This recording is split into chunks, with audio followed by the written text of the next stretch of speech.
Hey, how you doing? This is John, and welcome to John's Long Box. Today we're looking at the Micronauts. This is number 4, 35 cents, and what's that, 1979. Look at this gorgeous Michael Golden cover. Excuse me. When I was a kid, man, I flipped over this comic, and this was back before there was comic shops in my area, so you had to get it monthly. And this comic, we used to chase it down, me and my friend Sean, my friend Carl, and we would chase this down, whatever. And if one of us missed an issue, the other guy would have it. So we would just you know, devouring this every month. There was a few issues that we didn't get until like years later. So we always had to feel like it was just a fun time to be a comic collector, you know. And every day on the way to school, I would stop at a candy store and I would buy a comic book. It's just, my mother would give me $1 a day. So, you know, I would have, what is it, 65 cents to buy lunch with. Or when there were 40 cents, I would have 60 cents to buy, you know, that's an everyday one comic book. So I get 5 comic books a week. It was this just bring back memories. So I showcased Micronauts number 1, one of the earlier videos of my channel, and I thought I'd revisit the Micronauts. I mean, and then when I saw this cover, Michael Golden is such a classic art. And I don't know what's going on, but Marvel and DC aren't hiring him for anything anymore. I don't know. Is he too expensive, or you know, does he not want to work for Marvel? Does anybody know? Do they consider him old fashioned? I don't know, but I do know that he has a comic. He has a 10-page story in a crowdfunded comic on Indiegogo right now called Two-Fisted Manly Tales. It's Graham Nolan's doing that comic. I backed it because, I mean, Michael Golden is he's just a classic. And look, you're gonna agree with me. So let's look at the credits. We got Bill Mantlo, writer; Michael Golden, artist; Joseph Rubinstein, the embellisher. Embellisher means he does just a little bit more than inking. I think, and I'm not 100% sure, but I think Michael Golden was a little slow. So we have Al Milgrom, editor, and Jim Shooter, the editor-in-chief, Costanza letters. And we already know the date, but let's look at that. 1979. Okay, let's get my cough out of the way. I swear it never happens until I record. But, okay, let's start at the beginning. The Micronauts were a Japanese toy. They were called, I don't know what they were called in Japan, but they were called Micromen originally, and then I think they were called Micromen in Japan, and then when they came to America, they were called Micronauts. I might be wrong. Forgive me if I am. And Bill Mantlo bought some for his kid, and the kid opened them up happily on Christmas, and he was looking at them, and he said, "These are cool." He didn't know what the story was, so he pitched the idea to Marvel. We should get the IP for this and make a comic. And apparently Marvel agreed, and they made a deal with the Mego Corporation, and they made a comic. So this is the result of the comics. We have Bug. Bug was original character. It was loosely based on one of the Micromen. So, but it doesn't really look that so. So Marvel actually owns Bug. Then we have the Space Glider, who is Commander Arcturus Rand. So that's a pretty strange one. I think Marvel owns the name Arcturus Rand, but they don't own the name Space Glider. So I think they could pull Arcturus Rand out. Then we have Biotron. That's like their C-3PO ripoff. That's wholly owned by Mego. Marionette, I don't know. I think Bill Mantlo just made her a whole cloth. So Marvel owns Marionette. And a Microtron, that's their R2-D2 ripoff. You know, and he's a tiny little robot who doesn't speak any English. And then a Croyer. He's totally owned by Mego, and he looks exactly like the toy. So Marvel can't use him anymore. Marvel since lost the license to do the Micronauts, and I think IDW bought the rights. And I bought all of them out of pure nostalgia. They got an artist who looked like Michael Golden, if not Michael Golden himself, I forget. And I read them, and I don't remember anything. It shows you how memorial they are.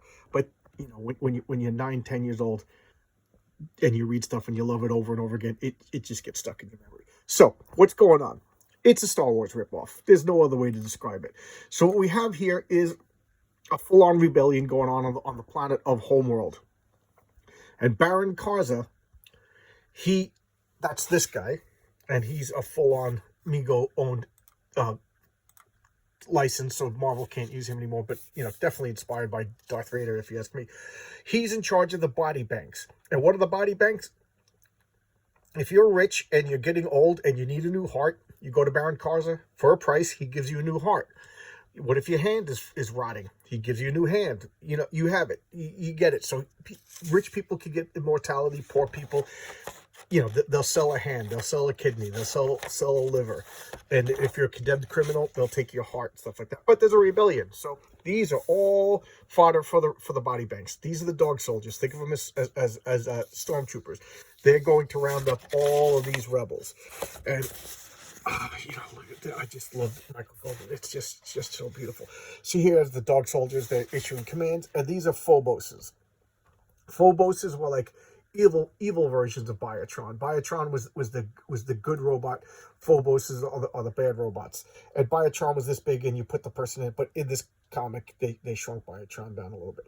So Phobos, of course, means fear. So the fear robots are coming and they're hurting the people.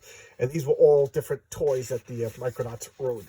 And they're like, what about Slug? Who's Slug? We gotta get Slug. Boom, look at these explosions. And then these were Micronaut toys. That's the way they looked. And they fired these rubberized missiles and stuff. And just people are getting blown apart. Just people are getting blown apart. And they're surrendering. And, you know, and here we have Slug over here. They're looking for Slug. Why? Because Slug is the leader of the rebellion. But Baron Karza's, whatever, shock troopers, dog troopers, they don't know who Slug is. So they're just firing in and scattering the crowds and rounding up people. And just look at the design of the city. Now, I forgot to mention this because I'm excited about this comic. But the Micronauts live in a micro-universe. It's just like, dude, what if, like, each molecule was a planet? So, like, our universe was like, you know, my fingernail held planets, and there was like a whole universe. That's what the microverse is. So if you shrink down to this, you know, if you shrink down so that planets, molecules are the size of planets, you're in the microverse. And they change the physics around, stuff like that. I'm not even going to get interested in explaining that because you know, who knows, they change it. But you shrink down, you go to the microverse, and this is Homeworld. It's a big molecule planet with different bulbs and stuff like that. And Baron Karza now rules it because he, you know, the wealthy guy who basically enslaves the poor to sell their body parts to the rich. It's a really horrible way to live. And look at this. He's rounding up everybody, throwing them into the body banks. I just want to point out this writing, and I'll talk about it later, okay? Look, just note the writings on the wall. So look at that. Oh, my God. Isn't that cool? Come on, guys. Come on. Tell me that's not cool. Well, don't tell me that's not cool. Tell me it is cool. I don't know why I want you to contradict me. I don't want you to contradict me. I'd feel better if you agreed with me. But look at that. Just look at that. And they're interrogating people. Who's Slug? Who's Slug? This guy goes, I'm Slug. I'm Slug. And this girl yells, no, Trill, no. And they just beat him up. And he's like, I'm Slug. You may kill me. You may torture me. But blah, blah, blah, blah. And he just fires his hand. You know, Darth Vader uses the Force to choke people. Baron Karza literally shoots off his body parts, and I don't care about the ads. I'm too excited to talk. And grabs this guy, and look, just chokes him out. Look at that. And then the hand wavers and connects back to his body. That's Slug. That's Slug. That's the loyalty she committed. And she didn't want this guy to do it. She was about to turn herself in. So he, as far as we know, they think Slug is dead. Now, I must point out that this is a dangling plot line, because I reread the series and they never went back to Slug. So there you go. The first 12 issues was one self-contained story. So this was the end of Slug. So this was like, oh my God, what's going to happen? You know, is Slug going to do this and that, you know, and we never hear from her again. So I remember like getting all excited about this, and then it never paid off. So there you go. So be warned. And here we back in the issue number 1 of the Micronauts that I showcased a while ago. They escaped being attacked by Baron Karza's troops by flying into like a rift that brought them into our universe, the regular universe.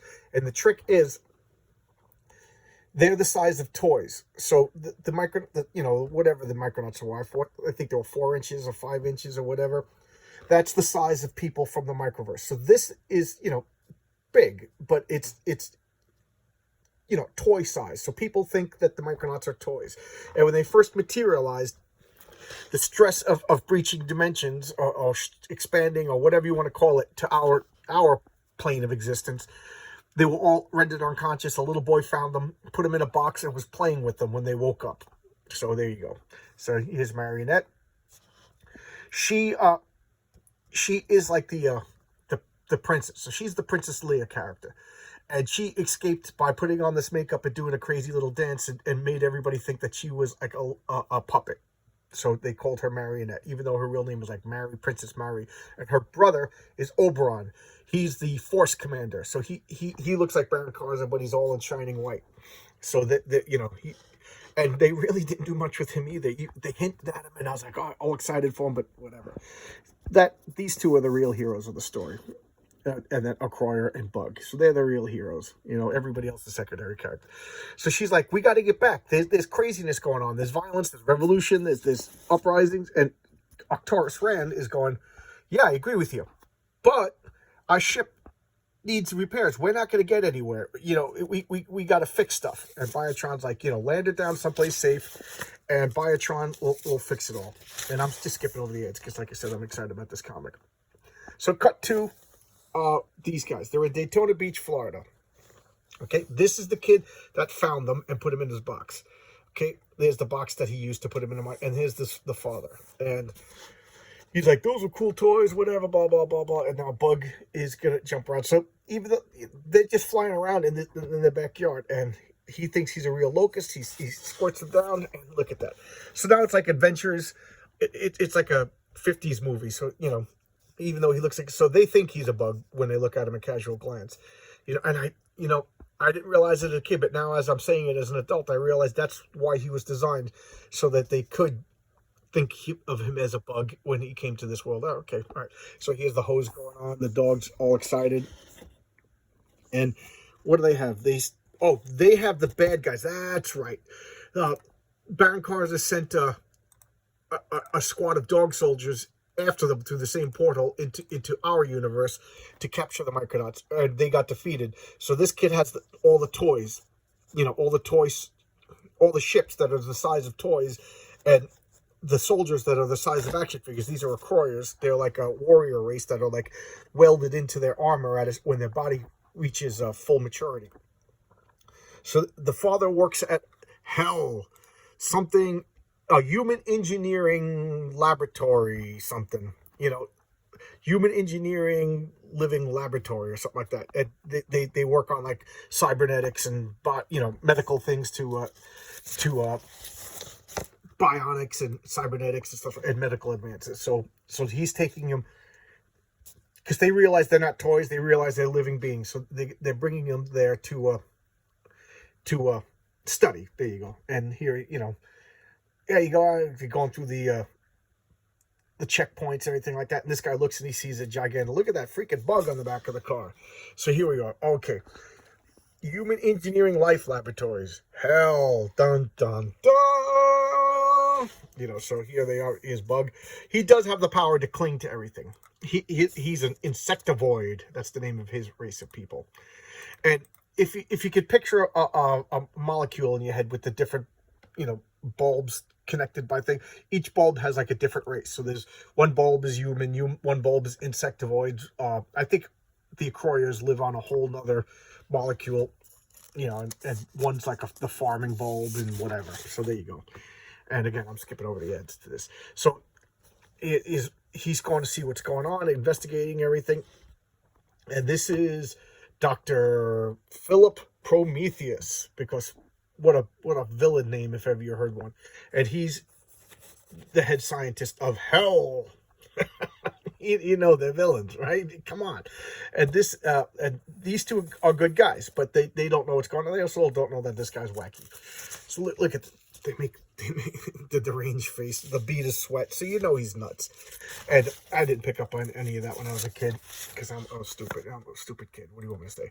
So here's the Endeavor, which I thought was one of the most bizarre and yet interesting designed ships ever created. At first as a kid I hated it, but then it just grew on me because I'm like, once I realized that you didn't need like a sleek aerodynamic design in space, I was more accepting of like bizarre design ships, and the Endeavor just grew on me. And for those of you who may come over here because of Micronauts rather than the comic books, could you let me know, was there ever an Endeavor toy? I don't think there was, but this is clearly this is based on a design. So I wonder if the Mego company sent them over designs for future stuff that was never created or whatever. But there you go. So here they are. They're following Bug. They're following the ship, and you see it's toy size, so it's gonna zap through the window. And look, there's like a reference pair, and this little back door opens, and there they are. They're flying on. The neighbor's like, "What's going on?" Nice. Like, you turn. Did I skip a page?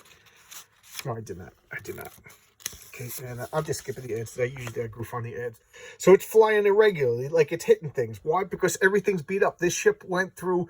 It got attacked like 3 or 4 times, and I do like that they're showing like there's consequences of attacks. They got to land, they got to fix the ship. They're not invulnerable, they're not all powerful, and here they are. They're landing in the Collins's. That's the name of the humans, the Collins's backyard, and they're gonna fix. They're gonna crash hard, and that's what they got to do. He wants to go back. They're heroes. He wants to go back and help Homeworld in the midst of this revolution, but just show it in a broken ship and getting shot out of the sky is not helping anybody. So, yeah, you know what I mean? You got to be a little bit realistic. So here's a survivor. This was from a toy called the Battle Cruiser. And I had 2 of them as a kid, and I loved that toy. Oh, my God. I got one for Christmas, and then for whatever reason, I saved up my money, and I bought a second one. I don't know why, but I loved it. So I bought 2 of them, and I used to love them. And they were... Micronauts' gimmick was they were like modules. So you could take off pieces and redesign them and rebuild them.